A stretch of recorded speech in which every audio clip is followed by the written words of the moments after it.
This computer. Oh, now we know.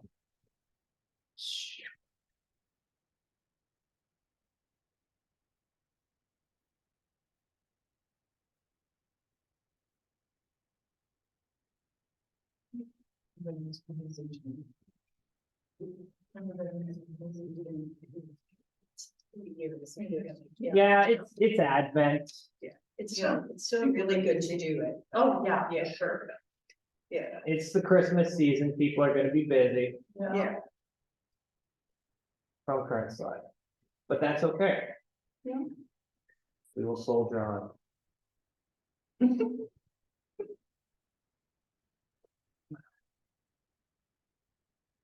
Sorry, everyone, bear with me. Technical issues here. No, those are cute little things. Okay. Looks good from here, yeah. I never noticed that we had those things, the above the doors, there's little spaces. Cool. Debbie put some stuff in there, eh? Always decorate those. She did.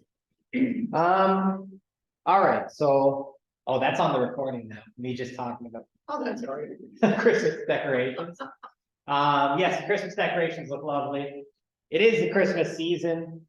And for that season, I wanted to talk about the letters of John. Exciting stuff. And so we're gonna get into that. We're gonna get ourselves rooted in what the letters of John are and all that. But the first thing we're going to do is say a quick prayer. So let us pray. Dear Lord, we pray that as we study your scriptures, that your Holy Spirit speaks wisdom to our hearts and understanding, and that we might get to know you better. We pray these things in the name of your Son, Jesus Christ. Amen. So, I had a few people this morning who actually weren't even fully aware of what the letters of John were, which is okay if you do or if you don't. But what I'm going to do for starters is I'm going to just give us a foundation of understanding what exactly it is we're talking about in the first place. So the epistles of John, if you go to your table of contents in your Bible, of course, you've got the Old Testament and the New Testament. And we're looking at the New Testament here. And then you've got the Gospels, Matthew, Mark, Luke, John, and the Acts of the Apostles. Okay, so those are historical accounts. You got Matthew, Mark, Luke, John, basically a biography of Jesus, and the Acts of the Apostles is essentially what we could call a biography of the early church, the very early church, the apostles after the ascension of Jesus into the ministry of Paul. Then we get into what's known as the letters or the epistles. An epistle is just another word for a letter. And these are letters written, it's correspondence from church leaders who were missionaries traveling throughout the Mediterranean and the Near East, Asia, what's known as Asia Minor. And as they traveled and they planted churches, they would send letters to those churches because they'd be often away. And you can't be at every church all at once. So you'd be in one place, but you can write letters to some other place and you'd send it with an envoy. So, the first letters that we have are by Paul the Apostle, obviously. And, he would send Stephen, one of the people traveling with him, he'd send him with a letter and he'd go off, or Timothy would go off to travel to another city and give this letter to the church. And it would often include encouragement, words of wisdom. It might include a sermon. It might include warnings, and sort of just words to bolster faith. And so the first letters that we have here, all written by the Apostle Paul: Romans, 1st, 2nd Corinthians, Galatians, Ephesians, Philippians, Colossians, 1st, 2nd Thessalonians, 1st, 2nd Timothy, Titus, and Philemon. All right, so those are our first set of letters. Then we have Hebrews, which people for a long time believed was written by the Apostle Paul, but later scholarship decided that it was probably written by someone else. And so Hebrews, we don't know who wrote it. Who wrote it. We do not know who wrote Hebrews. And then there's James, and that was written by James. 1st Peter, 2nd Peter, those were written by Peter, the Peter. And then we have 1st John, 2nd John, 3rd John. And those are the letters that we're looking at for the Bible study today and for the next 2 weeks. You also see you have Jude. That's a letter as well. It's not a Beatles song. And then we have Revelation, which is its own kind of thing. As I told people this morning, I'm not going to get into Revelation, but interestingly, the same person who wrote the letters of John may also have written the Revelation, because it's called the Revelation of St. John the Divine. And we're not sure if it was the same John, but the same John who wrote the letters definitely wrote the Gospel of John. It is the John, John the disciple, one of the first disciples called by Jesus. And so he wrote the Gospel of John, and he wrote these 3 letters that we know of. He may have written more, we don't know. John the Apostle is also known as St. John the Beloved. As I said, he wrote the Gospel of John, and he may have written Revelation, and he wrote the 3 letters of John, 1st, 2nd, and 3rd John. We know that he wrote these letters, and it's the same guy who wrote the Gospels, because we can make comparisons on the language that's used in the letters and in the Gospels, right? So if you were to look, and you don't have to turn to it, I could just turn to it myself. If you look in the Gospel of John, chapter 1, it says, "In the beginning was the Word, and the Word was with God, and the Word was God." And if we turn to the first letter of John, he says, "We declare to you what was from the beginning." So in the beginning was the Word, and the Word was with God. And then he says in the letter, "We declare to you what was from the beginning." And so there are a lot of little language clues like that run throughout the Gospel of John and the letters of John that give us a pretty good indication that John the Apostle wrote this stuff. There's a lot of references in both the Gospel and the letters to God and Jesus as light. In him there is no darkness. He refers to Jesus often in both as the Word of God. He says things like, "No one has ever seen God." That is both in the Gospel of John as well as the first letter of John. He refers to his church people that he's writing to as beloved or children. And that's probably because Jesus referred to him as the beloved disciple. In the Gospel of John. Oh, what was that? Okay, that's fine. And what was I talking about? The Gospel of John referred to them as beloved. So John the Apostle was probably the youngest apostle, and so Jesus kind of had a soft spot for him, and referred to him as the beloved disciple. And so for these reasons, we can have a pretty good idea that the Gospel of John, the guy who wrote that, the Apostle John, one of the original 12 disciples, also wrote the 3 letters of John. And that gives us a pretty good grounding in understanding what John is talking about. And we're going to get into that. So this is kind of getting into some what would you call it? Technical territory, but it's important to know. So topics in the Gospel of John and the letters of John, especially First John. Topics, it's important to realize that what John was writing for, the reason that he was writing the Gospels as well as the letters, is that there were, what would you call it? It's strange language to use nowadays, I know, because it's strange to talk about heretics and things like that, and you think of burning at the stake, but that wasn't what happened back in the day. You referred to someone as a heretic, it was more or less a discussion. It was an argument about the nature of the faith, about who Jesus was. And there was an argument in the church at the time that John was writing.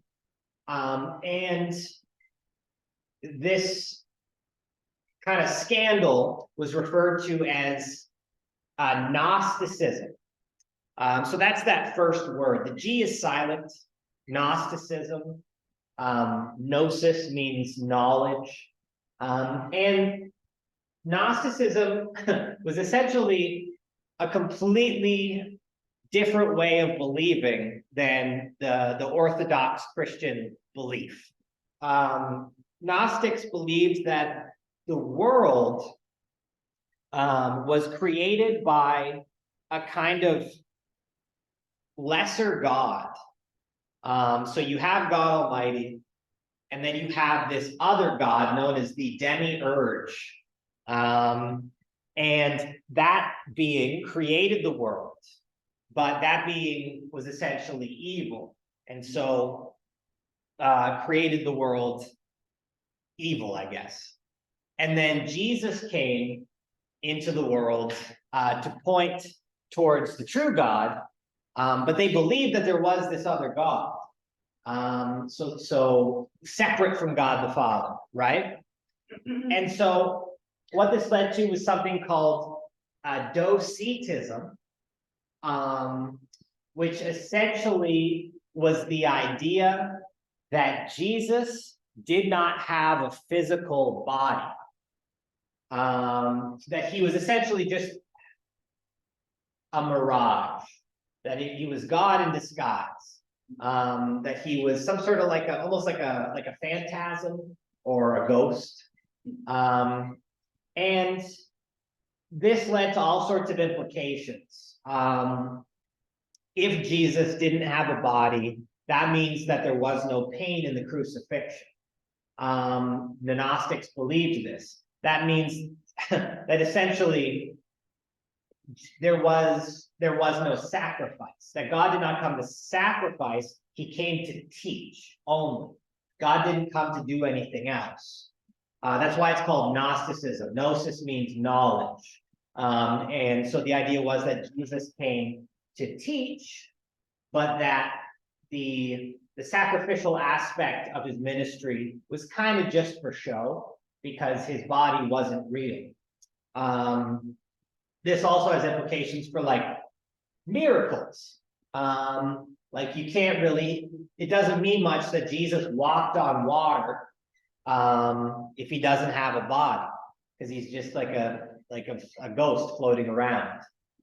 It doesn't mean a whole lot that Jesus was born. In fact, they didn't believe that he was born.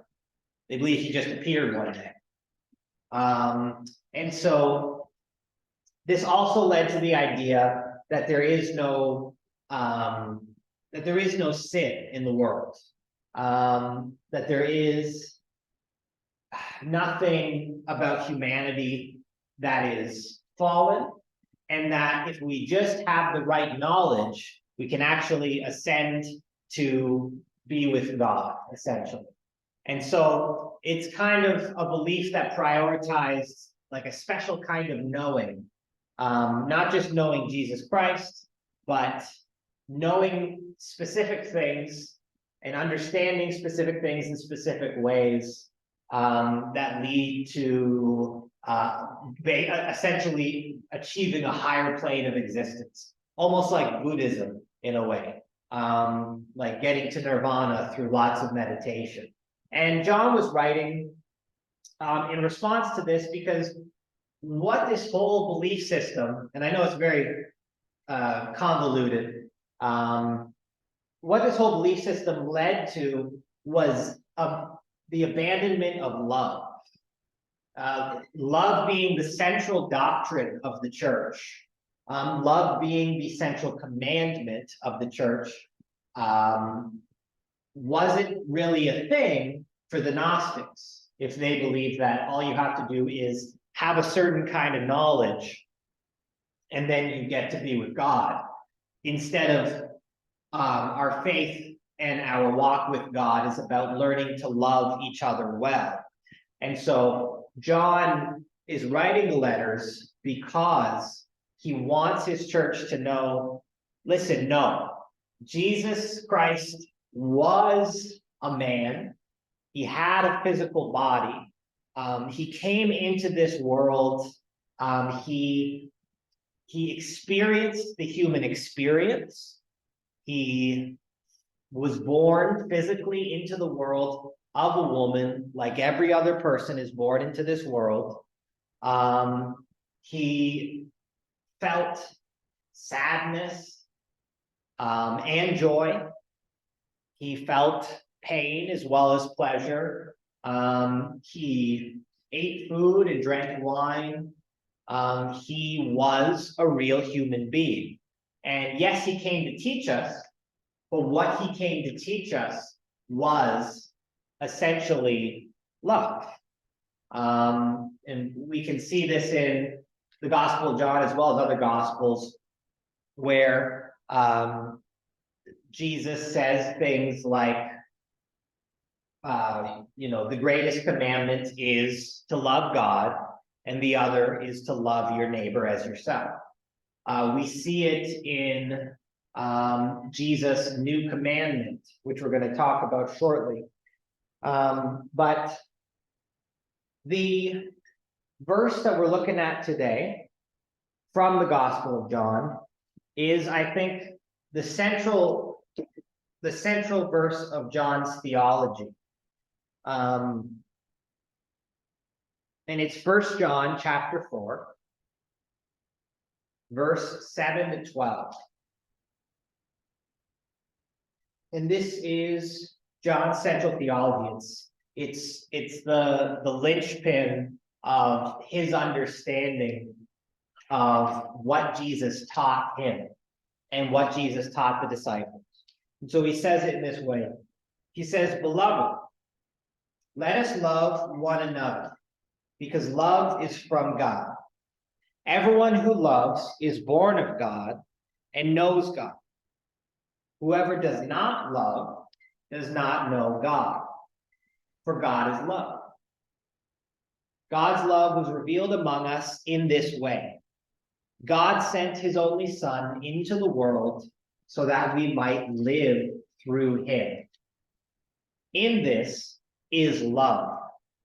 Not that we loved God, but that he loved us and sent his Son to be the atoning sacrifice for our sins. Beloved, since God loved us so much, we also ought to love one another. No one has ever seen God, but if we love one another, God lives in us, and his love is perfected in us."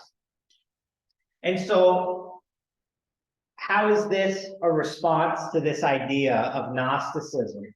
Well, first of all, he says, let us love one another. So we have to do something. We have to do this action called loving. Whereas the Gnostics would say, no, we just have to attain to the higher knowledge of God, and that will bring us closer to him. But John says, no, let us love one another. Everyone who loves is born of God and knows God. So knowledge does not come first, it comes second. Love leads us to knowledge of God, right?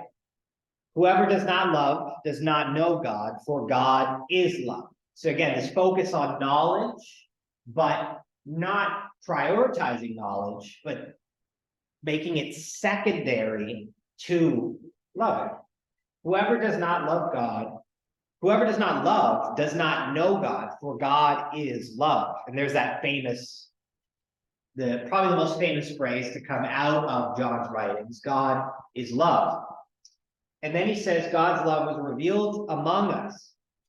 And so again, it being revealed, God sent his only son into the world so that we might live through him. So there's a focus on life, on human living, whereas the Gnostics believed, no, human living is not what's important. They actually believed that our goal was to completely escape the body. That's why Jesus didn't have a body. He was perfect because he didn't have a body. But the Gnostics, but John is saying, no, the Gnostics are incorrect. Jesus did have a body, and the body is a part of the soul, right? Whereas the Gnostics believed the soul, the purpose of the soul was to escape the body, right? Christian belief is essentially, the resurrection at the end of all things. The idea is that your body itself will be resurrected physically. That heart, mind, soul, body are all part of the soul. So God's love was revealed among us in this way. God sent his only son into the world so that we might live through him. And how was he sent into the world? Sent through the natural process of birth. In this is love, not that we loved God, and so we don't initiate anything, whereas the Gnostics believe that we have to do this thing called knowing in order to get to God. But John says, no, God loved us first. And he loved us in the way that he sent his son to be the atoning sacrifice for our sins. And so that is essentially just to place a great deal of importance on Jesus Christ on the cross. Counter to the Gnostic belief that the cross was not, well, that essentially nothing happened on the cross. There was no death. If you do not have a body, you do not have a death.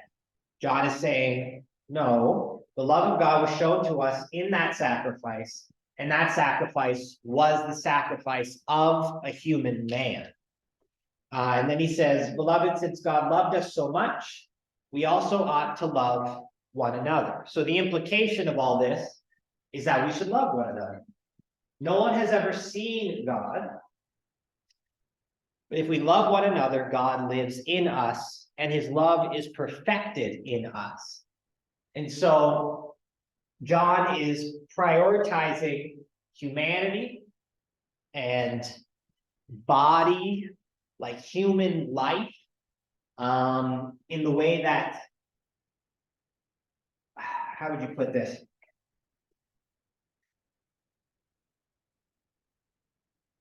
God's love is shown through human beings. If you think about it, that line, his love is perfected in us, is kind of a crazy thing to think about, right? Because you would think, God's love is perfect. How could it be perfected? But John is saying, no, look, God's love is perfected in us because we show the love of God. We have faith in God. We love God. We believe in God. And we show the love of God to the world through our love, right? And the Gospel of John says, again, Christ says to his disciples, John 13:34-35, I give you a new commandment, that you love one another. Just as I have loved you, you also should love one another. By this, everyone will know that you are my disciples, if you have love for one another. And so there's more to this than just, oh, it's good to love. It's nice to love. It's a nice thing. We often we over romanticize love typically in the modern world. And I'm not saying there's anything wrong with romantic love. But we typically associate love with, you know, pink hearts, teddy bears, chocolates and roses, Valentine's Day, and the love between two people romantically. But the kind of love that John is talking about is something very different. Jesus gave us his new commandment. You know, you think of the 10 commandments, very important. Do not kill, do not steal. And here's a new one that comes from Jesus. Love one another. And people will know that you're mine if you do this one thing, if you love one another. And so not only is it good to love, but it's godly to love. It is the work of God to love. It is being Christ to one another to love. And it's not the kind of saccharine, sweet and sappy love that we might think of in terms of romantic love, but it's something that Jesus showed us on the cross. It's self-sacrifice. It's, one person said this morning, it's an infinity love. So this person mentioned that, well, Jesus died on the cross thinking not just of his family or his disciples, but also of people past, present, and future, of people near and far, people all over the world.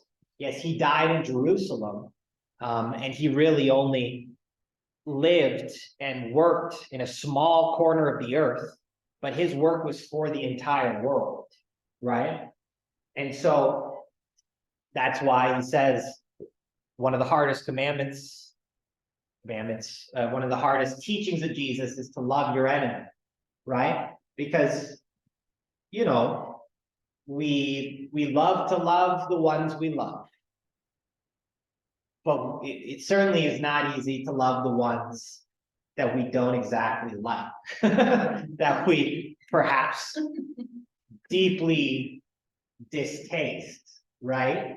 But Jesus says, no, you have to learn to love these ones as well. In fact, it's almost more important to love your enemy than it is to love your mom, your dad, your children. In fact, he says that he comes not to bring loved ones together, but to push them further apart.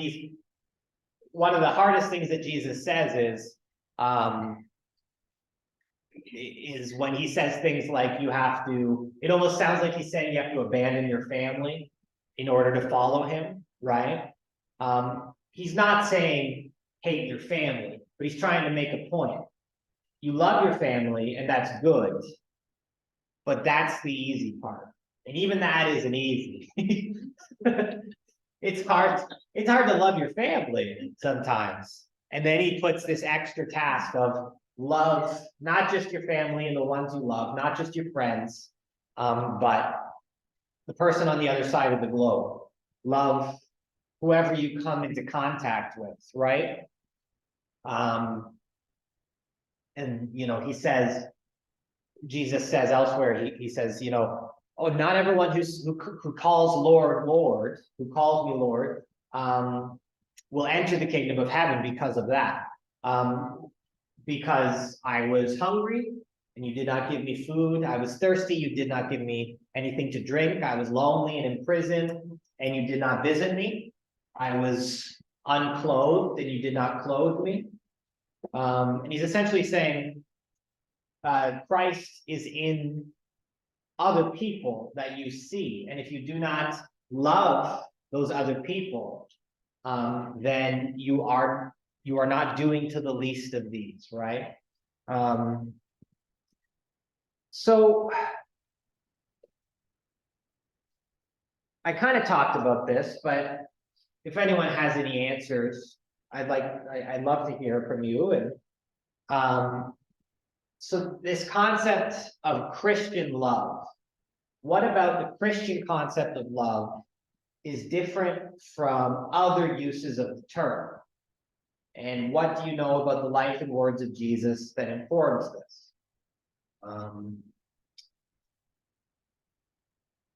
How is what John is talking about, let us love one another, different from just, because love wasn't invented by Jesus, per se. I guess if you think of Jesus as God, then yes, it was invented by God, but the concept of love was around before Jesus came to the earth, right? And so how is love as normally understood different from love understood in the Christian context? I Yeah. have a question. Please. How do you love someone you don't like? How do you love someone you don't like? Like, how can you, isn't that being kind of false? Like, what was that? Isn't that, how do you love someone you don't like? She said, isn't that being false? Like, So that's interesting. yeah, it's like, I would say, Joanne, you have to start just by acting like you love them. but isn't that wrong? Like, No, because, okay, so what's the difference? So if you don't like someone, let's just say there's a hypothetical person you do not like, mhm. and inside you say, I do not like this person, and it definitely won't make me feel good to be good to them. But if you think about it, if you treat them well and do not treat them poorly, the opposite is to treat them poorly, right? Mhm. And is it okay to treat anyone poorly? No. No. So even if you don't like them, you're not going to treat them poorly, right? Well, what if they don't treat you like they love you? That's a really good point. Then what do you do? That is a very good point, because you're wading into dangerous territory. When people, so we'll say, talk about like abuse, right? You do have to protect yourself from people who are going to abuse you, right? I would never want to teach that. It's all right to get kicked around. Exactly. Yes. Although Jesus did say, turn the other cheek, right?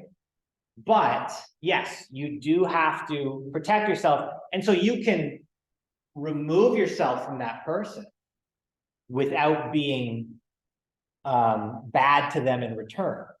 So I would say being loving to that person is saying, okay, this person, when I interact with them, they treat me like dirt, they treat me poorly, they kick me around. I'm going to remove myself from that person, but I'm not going to trade blow for blow. You know what I mean? Yeah, the person could be bigger. The person could be bigger, but what if they're smaller and you say, well, I could just beat this person up? Or what if you're smarter and you say, I could beat them up, I could say something that would hurt them, right? I would say that a good start is to remove yourself from that person, but not treat them poorly, like they're treating you poorly. Because of Jesus' commandment. Yes, because of the commandment, love one another, do no harm. What is it? He says to the disciples when he sends them out, he says, be wise as serpents and innocent as doves. So you have to ride the line between serpent and dove. Serpents can bite, right? But if you do bite, then you're not being very dove-like, are you? A dove could turn around and A dove could peck you. You know what I mean? But that's a very good question, because you do not want this teaching to lead you down a path of just letting yourself be walked over in your life. And that's why I bring up be wise as a serpent, innocent as a dove. Do no harm, but do not allow yourself to be abused. That's why when Jesus sent the disciples out, he said, if you go into a house and you say peace with you, right? He says, give people your peace. If they do not receive your peace, then shake the dust from your boots and be on your way. Don't waste your time, he says. But what about loving everybody? That's the best you can do to love someone in that situation. No, that's not really that. Well, not everybody likes each other. That's common knowledge, right? Not everybody likes each other. They Yeah. don't. Yeah. And I was always taught, you're just as good as anyone, but you know better. Mm-hmm. I was taught that always. Yeah. And if you don't like being around someone or they make you uncomfortable, then just don't be around them. Yes. And I do think, Joanne, But that's not loving them. I think it is though, Yeah, but it is, it is Why? rather than being nasty to them. rather than exactly trading blows with that person. 'Cause it's not worth it. Exactly. Yeah, but if you're supposed to love everyone, Yeah, but Yeah. if you should be. Well, I you should know, be, you you should should be, but not everybody is, right? What is the action of love? Right, that's Yeah. that's another good question. Yeah, Because yeah. the. And why would you pretend to love somebody when you don't? Like, I don't understand. We might be thinking of love in different ways then. You might be thinking that in order to love someone, you have to be actively engaged with them and He's doing good things to them. always doing good things to them and for them. But in the situation that you're talking about, when you have a good reason for not liking the person because they do not treat you well, then the best thing to do, again, is to, as Jesus said, just be on your way. Don't say, you've said peace to the person, you've given the person your peace be with you. And if they don't say, and also with you, instead they say, no, screw you, Get lost. get lost. If they say that, then you don't say, get lost back to them, right? You don't say, well, no, you get lost. You say, okay, fine. You don't want my peace, then I take it back and I'll be on my way. But you do not, the Christian way is not to retaliate, right? And I think there is love in that. I really do. I think so. Sorry. No, you go ahead. I was gonna say, I've always thought that one of the distinctions about Christian love has to do with prayer. Okay. That, Christian love would mean that you're also in communication with God about that person or about your actions or about your interaction with that person, and that is prayer.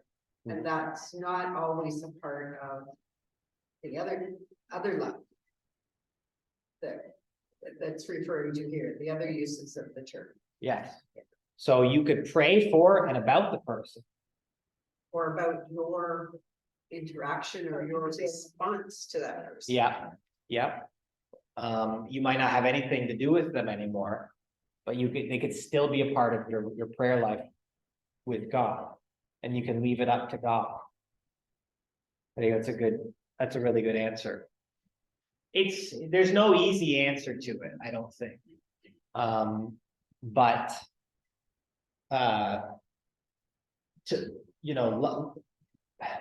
holding someone in Christian love doesn't mean condoning bad behavior, right? But it does mean you can say in your heart, they might have their reasons for behaving the way they behave. And I'm not going to judge them. A lack of judgment too is loving. And so there are many ways that you can love someone in your heart without ever interacting with them. Just by, or perhaps you've had an interaction with them, is very negative. Perhaps you've had many interactions and you have become, there's plenty of people out there estranged from family members because bad things happen. And it's just, You know, you can't. You are not God, and so you can't fix everything. You can't solve every relationship. You know what they, some people put their family up on the pedestal, right? Yeah, But it's God's family yeah, as well. So you have to, I don't know, like, have faith that they're all gonna be okay, like, it should have this, I don't know. Like, overdo it with your family kind of thing, you know, Mhm. you have to, they're God's family. yeah, I mean, you have to let them do what they wanna do, right? yeah. If there's no other They option, don't belong to you, really, yeah, that's a great point. Yeah. they don't belong to you. And that's another way of holding people in Christian love is accepting that they do not belong to you. They belong to God first, Mhm. right? And so when a family member makes a choice that you don't agree with, you cannot agree with it. You can even say so. But that doesn't mean that you're going to mistreat the person and you're going to be judgmental of that person. You say, listen, I don't agree with this thing you've done. I still love you, but that wasn't good what you did. And you can like what I'm saying or not like what I'm saying, but I'm just saying that. And you can still love the person, right? This is a real judgmental world, though. Yeah, People are really quick to judge people are quick to judge. everybody, Yeah. including myself. We all, Well, you know Oh, what, yeah, that's Satan taking over. we all do it. yeah, yeah, It is. yeah. We all judge. And that's also the reason why. Yeah. Why Jesus teaches not to have judgment. He teaches that judgment is God's, not for people. Carol, were you gonna say something? Just that, it's, something's going in my mind and I'll find it sometime, maybe this week I'll try. A devotion I read once that had to do with sandpaper people. So, you know, in your situation that you might encounter people that sort of similar to what you're saying, Joanne, yeah, you just are, it's. Your relationship with them feels a bit like sandpaper. Yeah. And the devotion brought scripture into to help in that kind of situation. I'll see if I can find it. Okay. Yeah, it's this concept. Give me a minute. I What's- don't know where it is in the Bible, but it says, that it's better to be alone, than to, it's easier to be alone than to take a wife or a husband, somewhere in there, because I've read it. Paul says that. Kid, I don't know if it's in one of the Corinthians. I'm not as well versed in Paul's letters as I should be, but essentially Paul does say, I wish that you were like me, right? That you were, because Paul was a single man. And he essentially says, yes, it would be better for you if you were not married. And in one letter, he tells people, if you're engaged, get married. If you're married, stay married. If you're not married, stay unmarried. And then later on, he says, well, maybe get married and have children, because it doesn't look like Jesus is coming back as soon as I thought. And so we need more numbers, essentially. That's not exactly what he said, but he kind of goes back and forth on that. But he does say in one place that, you know, there is a tension between Christian life and family life that Paul seems to be pointing at there. And what we've been talking about kind of highlights that. What we've been talking about in terms of how do you love someone if you don't like someone? And when you get people very close to each other, even within families, there can be volatility. There can be hostility, right? And it leads you to do and say hurtful things, maybe, right? the evil tongue. The evil tongue. Yes, Because you can say things that people are never gonna forget, right? Or yep, you are never gonna forget. that's another thing is forgiveness.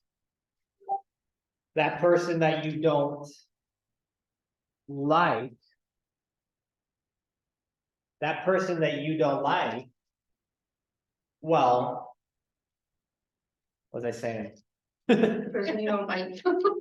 Yeah, the person that you don't like, okay, they may have hurt you, and you may not be able to love them actively in the way that you wish. You have to leave them alone, but in your heart, you can forgive them for what they've done.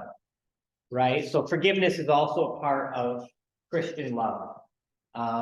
So we're seeing there's a lot of facets to Christian love. I think we're really digging into what is different between the world's general notion of love as like romantic love, or you know, it's just this nice thing. Of course, we all know that love is never so uncomplicated. But Sounds like pretending love. what's that? Pretend to love someone. You could actually marry someone you might pretend to love. Yeah. You could. A whole new thing. That's, Happens. I'm sure it's happened, I'm sure it does, lots of times. but you can, You can just get caught up in it. yeah. And I'm not saying to pretend to love people, but I am saying you begin with your actions. If you don't like someone, you can begin by acting as if you love them. And again, that doesn't mean you have to treat them like royalty, but it does mean that you do not mistreat them. Because you're following Jesus' command Mhm. to love them, so you find a way to love them. You find a way, yeah. And as Carol said, that could be through prayer.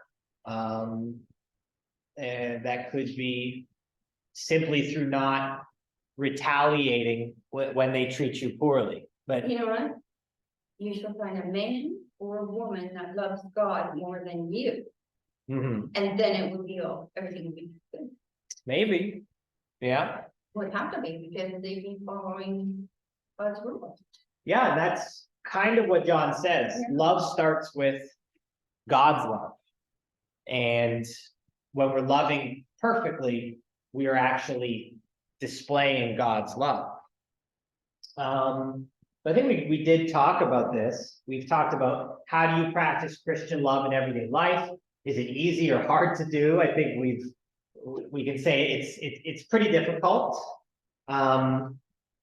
When is it easiest? When is it the most difficult? And I think we can say it's the most difficult when it's, as we said, someone that you do not like, someone who maybe is mistreating you, and you have to walk that fine balance between making sure that you're defending yourself and not letting yourself get walked on, and not knocking out the other person, right?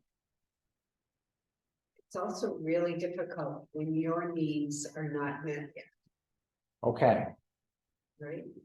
When you're in a situation of poor health or poor living conditions or whatever in your life is keeping you down, yeah, that's also a very difficult time to practice love yeah, for others. yeah. So when you're kind of at the end of your own rope, when you are sick, when you are experiencing, when maybe you need love. And that's another aspect, I think, of Christian love, is accepting love from other people. That can be just as hard as giving it sometimes. Because you might be surprised at who comes to help you, right? And you might, what if a person you don't like ends up doing something nice for you? How do you, Well, then you wonder why. yeah, What does this person want? could be, Yeah, yeah. But what if it's sincere and genuine? but how do you know? If you don't like this person, Depends. It depends, I suppose. Maybe they don't mistreat you, but they're not the kind of person that you like. You just don't like them because of their personality. They're too whatever for your taste. But then they do something nice for you. They have the, they bring you something when you're sick. And you're forced to say, well, thank you, and I accept. Or you could reject their offer, right?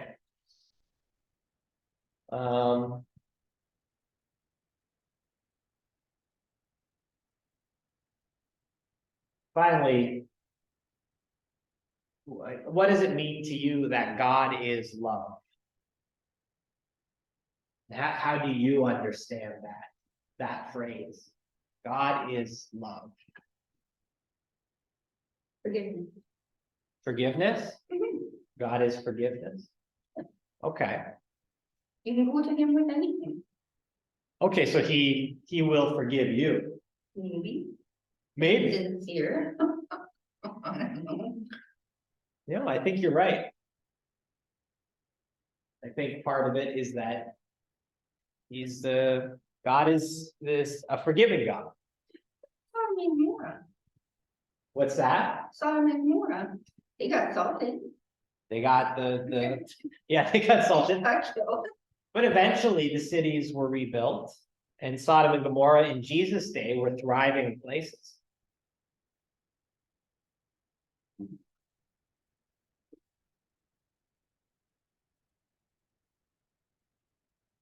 Has to do with what he's done for us, Hmm. right? Yeah. So there's demonstration in love, Okay. right? Sort of like action. Like love isn't just action, Yeah. it's a feeling but there's an action to being able to show love to others, Yeah. to show God's love. I would almost flip what you said. I would say love isn't just a feeling. Love is in the action. It says elsewhere in the Bible, I believe, is it in First Peter, where he says, faith without works is dead. And I would say, similarly, the feeling of love without action is dead. Right? You can have faith, you can, I believe all you want, but if you don't do something about it, then what is your faith? yeah, if you don't have faith, then you have nothing. Yeah? You have absolutely nothing. And God lives inside of you. Mm-hmm. God is love God is love, yeah, and forgiveness. yeah. So what's happened to love? What do you mean? Well, the way the world is now. There's a lot of people who love each other, Yeah, a lot of wars. yeah. I can't answer that question. That's above my pay grade. That's, Satan, well, what about Satan? well, oh yeah. He is going to kind of take over until Jesus comes back, right? Hmm, Kind of. Well, look what's happening. right. You just don't kill people for no reason. And even younger children are doing that. Hmm, So, there's something gotta be going on there. yeah, that's getting into the bigger question of why bad things happen. And again, like I said, I don't have the answer to that question. God has a reason for everything to happen, right? Right, There is a reason. but I'm not sure that God causes bad things to No happen. different. It's the devil that causes it. Sure, but then why does God let the devil do that? Because we all have to learn things. That's an interesting answer. Well, we do. Yeah, that's an interesting answer. Like I said, I just don't know. Yeah, you will. Well, one day, One that day is, you will. that is the idea, yes. You have to get older. What's that? You have to get older. You have to live life Yeah, more. yeah. You're still young. You call me a baby, what do you? How can you play old? Are you? Fair enough. I mean, you have a lot to learn yet, probably.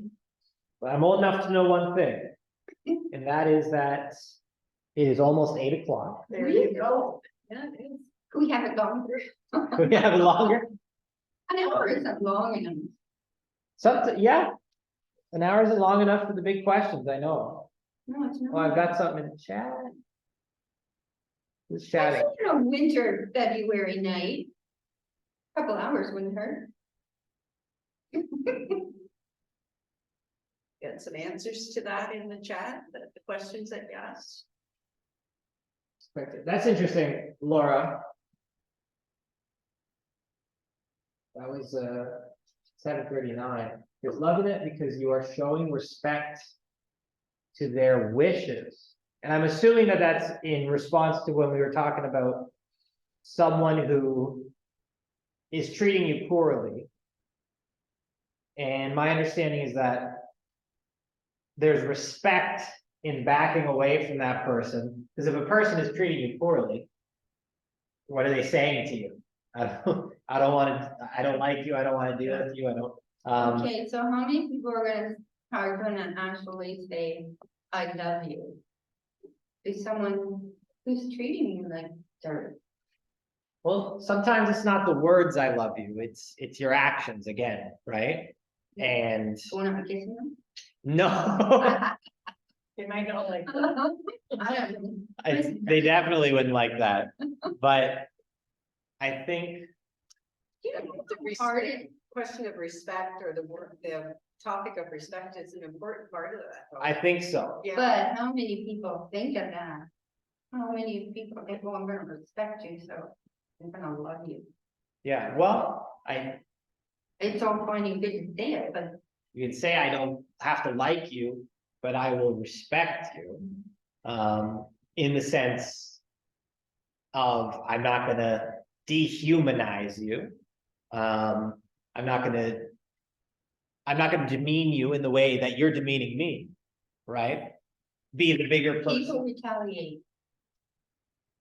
People do retaliate, yes, but you don't have to, right? No, you don't have to.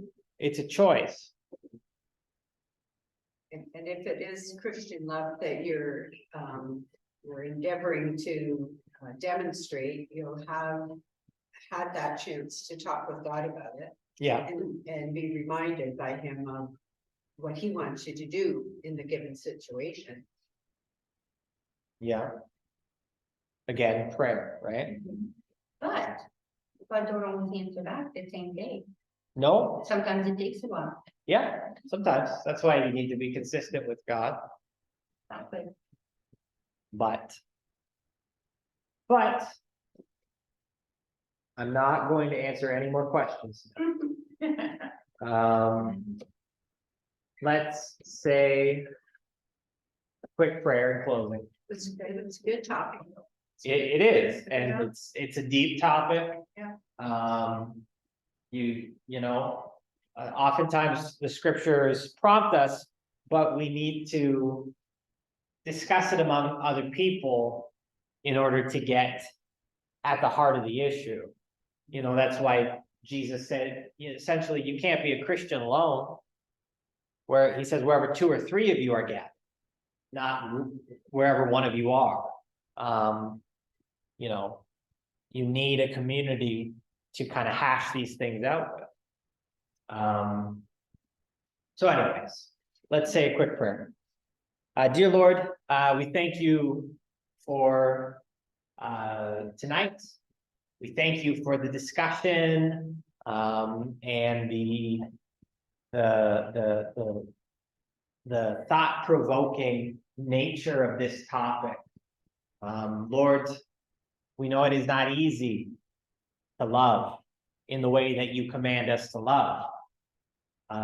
But every day we try, And we know that you are walking by our side. And you're there with us, whether we succeed or fail. And every day we wake up, you wake us up and you say, let's try again.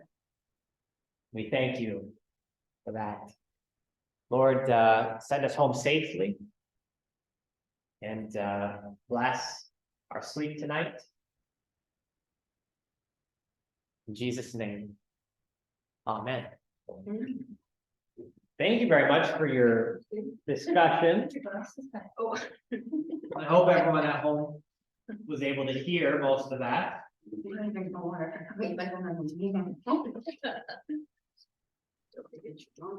It's gonna be a long. Get on the way. I got this. Thanks everyone for joining.